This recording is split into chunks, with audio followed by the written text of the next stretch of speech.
ಧರ್ಮ ಯಾವುದೇ ಆಗಿರ್ಬೋದು, ಆ ಧರ್ಮಕ್ಕೆ ಮೂಲ ದಯೆ. ದಯೆ ಇಲ್ಲದ ಧರ್ಮ ಜಗತ್ತಿನಲ್ಲಿ ಯಾವುದೂ ಇಲ್ಲ. ಆದರೆ ಧರ್ಮದ ಅನುಯಾಯಿಗಳು ಧರ್ಮವನ್ನು ಸರಿಯಾಗಿ ಗ್ರಹಿಸದೆ ಧರ್ಮದಲ್ಲಿ ಹಿಂಸೆಯನ್ನು ಮಾಡುವಂಥ ವಿಚಿತ್ರ ವಾತಾವರಣವನ್ನು ಕಾಣ್ತಾ ಇದೆ. ನಿನ್ನೆ ತಾನೇ ಇಸ್ರೇಲ್ ಮತ್ತಿತರ ದೇಶಗಳಲ್ಲಿ ಯುದ್ಧ ನಡೀತಾ ಇದೆ. ಏನೆಲ್ಲ ಅನಾಹುತಗಳು ನಡೀತಾ ಇದ್ದರೂ ಕೂಡ ನಾವು ಇಂಥ ಒಂದು ಜೈನಿ ದೇವಾಲಯದಲ್ಲಿ ಪ್ರಶಾಂತ ಸ್ಥಳದಲ್ಲಿ ಕೂತು ನಮ್ಮ ಪ್ರಾರ್ಥನೆಯನ್ನು ಮಾಡಿದ್ದು ತುಂಬ ಸಂತೋಷ ಕೊಡುವಂಥ ಸಂಗತಿ. ಈ ಪ್ರಾರ್ಥನೆ ನಾವು ಎಲ್ಲಿ ಬೇಕಾದರೂ ಮಾಡ್ಬೋದು, ಬರೀ ದೇವಾಲಯದ ಒಳಗಡೆ ಕೂತು ಅಲ್ಲ, ನಮ್ಮ ಸ್ಥಳದಲ್ಲಿ ಕೂತು, ನಮ್ಮ ಊರುಗಳಲ್ಲಿ ಕುಳಿತು, ನಮ್ಮ ಮನೆಯಲ್ಲಿ ಕುಳಿತು ಪ್ರಾರ್ಥನೆಯನ್ನು ಮಾಡಲಿಕ್ಕೆ ಅವಕಾಶ ಇದೆ. ಅದರಲ್ಲೂ ಲಿಂಗಾಯತ ಧರ್ಮ ಇಷ್ಟಲಿಂಗ ಪೂಜೆಗೆ ವಿಶೇಷವಾದಂಥ ಮಹತ್ವವನ್ನು ಕೊಡುತ್ತೆ. ಯಾರು ಇಷ್ಟಲಿಂಗವನ್ನು ಮುಟ್ಟಿ ಪೂಜೆ ಮಾಡ್ತಾರೋ ಅವ್ರಿಗೆ ಜಾತಿ, ಮತ, ಪಕ್ಷ, ಪಂಗಡಗಳ ಭೇದ ಇಲ್ಲ.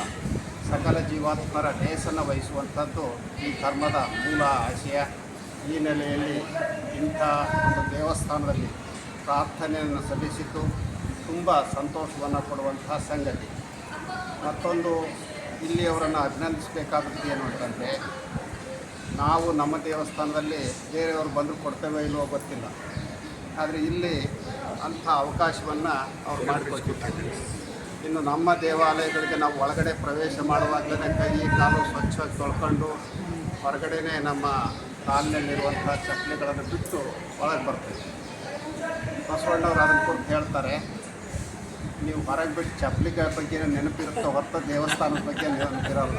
ಯಾಕೆ ಅಂತಂದ್ರೆ ಹೊಸ ಚಪ್ಪಲಿ ನಿನ್ನೆ ಕೊಂಡಿದ್ದೆ, ಭಾಳ ಜನ ಇಲ್ಲಿ ಓಡಾಡ್ತಾ ಇದ್ದಾರೆ, ಆ ಚಪ್ಪಲಿ ಏನಾಗ್ತವೆ ಏನೋ. ಆದರೆ ಇಲ್ಲಿ ಅದ್ರ ಚಿಂತೆನೇ ಇಲ್ಲ, ಚಪ್ಪಲಿ ಮೆಟ್ಕೊಂಡೇ ಬರ್ಬೋದು. ದೇಹ ಹೇಗಿರೋದು ಅನ್ನೋದು ಮುಖ್ಯ ಅಲ್ಲ, ದೇಹದ ಒಳಗಿರುವಂಥ ಮನಸ್ಸು ಶುದ್ಧವಾಗಿದ್ದರೆ ಸಾಕು. ಮನೋಶುದ್ಧಿಗಾಗಿ ಈ ಪ್ರಾರ್ಥನೆ, ಧ್ಯಾನ, ಮೌನ, ಅಂಥ ಧ್ಯಾನ, ಮೌನ, ಪ್ರಾರ್ಥನೆಯನ್ನು ಅವಕಾಶ ಮಾಡಿಕೊಟ್ಟಂಥ ಇಲ್ಲಿಯ ಸಂಘಟಕರಿಗೆ ವಿಶೇಷವಾದಂಥ ಕೃತಜ್ಞತೆಯನ್ನು ಹೇಳಿ, ಈ ಅವಕಾಶವನ್ನು ಸುರೇಶ್ ಅವರನ್ನು ಕೇಳಿ ಮಾಡಿಕೊಟ್ಟರು. ಅದಕ್ಕಾಗಿ ಅವ್ರಿಗೂ ಕೃತಜ್ಞತೆಯನ್ನು ಹೇಳಿ ಮುಂದೆ ಹೋಗೋಣ ಅಂತ ಎಲ್ಲರಿಗೂ ಶುಭಾಶಯ.